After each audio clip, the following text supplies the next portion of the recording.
Orthopedic M&A activity is on pace for a historically low year. What's behind the slowdown and which companies have made moves?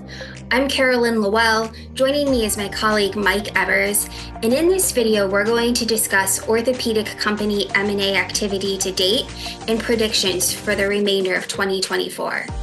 Before we get started, we recommend you subscribe to our YouTube channel for more orthopedic industry market analysis.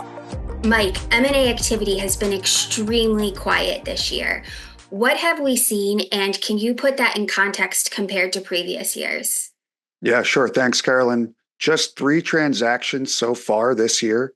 And if we go back to 2021, we've seen annual deal volume decrease about 40% compared to the years prior. And it's not just in orthopedics that we're seeing this. Across Medtech, M&A volume is at decade lows. But I think it's worth remembering this. Some of orthopedics' most active buyers are coming off of or are in the middle of very large acquisitions and integrations, which I think also depresses that volume a little bit. So let's talk about some of those players. Stryker, Enovis, Smith+Nephew, all 3 of them have closed deals this year. Stryker is the largest orthopedic company. They generated revenue over $10 billion in 2023. Their sports medicine franchise accounts for only about 9% of their sales. Who did they buy and why? Yeah, they bought Artelon, which is a soft tissue fixation company. And I think it's really to bolster not only their sports medicine business, as you mentioned, but also it has some applications in foot and ankle. And I think Stryker is actually really strong in both sports medicine and foot and ankle in terms of growth. But both of those segments have gotten a lot more competitive in recent years. So I see this buy as a means for Stryker to keep pace at the forefront of those segments. So let's move on to Enovis, also a top 10 company in orthopedics. They've been extremely active in M&A over the last few years, really trying to bolster their joint replacement in their foot and ankle division. Yeah, so Enovis bought Lima Corporate, which is their ninth M&A transaction since 2020. And this is the one that gets Enovis over that $1 billion in annual revenue hump that I think puts them into a whole nother level in terms of orthopedics. We did see in Q1 some channel consolidation, some noise happening during this integration. But look, Enovis are really good at M&A and integration, so I expect them to get that worked out in short order. Finally, let's talk about Smith+Nephew, a top 4 orthopedic company. They rank number 2 in the sports medicine subsegment. How have they bolstered their portfolio with the acquisition of CartiHeal? Yeah, so CartiHeal, a cartilage regeneration company, has a storied past couple of years. It looked like Bioventus had acquired them, but it was right around the time that Bioventus, the bottom fell out for that company. A lot of changes there. They weren't able to complete the transaction and make those payments.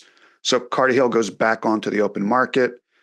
Shortly thereafter, Smith+Nephew comes in and is able to make that purchase to bolster their own cartilage regeneration portfolio. And they're able to do it at about a 40% discount compared to the purchase price from Bioventus.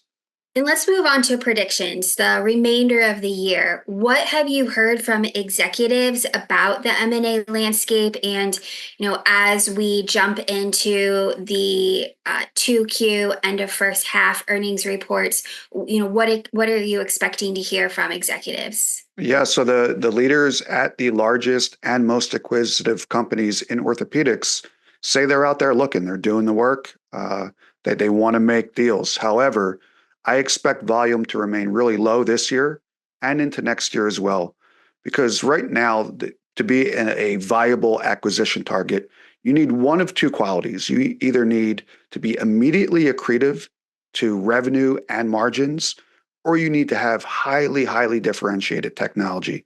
And I think by definition, a lot of the currently available assets are omitted in that criteria. So I think volume is going to stay pretty low for a little while. Thanks, Mike. We hope you found this M&A recap helpful. OrthoWorld members always have access to our in-depth coverage of the M&A landscape, and Elite members can download our M&A tracker, which provides 500 plus transactions dating all the way back to 1993. If you're new to OrthoWorld, click on the green subscribe button on the homepage and become a member. Mike, can you leave us with a few takeaways? Yeah, three quick ones. M&A is at decade lows across medtech right now. Number two, if you're a company looking to get acquired, you have a very, very high bar to achieve. And number three, even though the numbers are low for number of deals, we're still seeing highly consequential, landscape-changing deals happen across orthopedics. Thanks for watching and see you next time.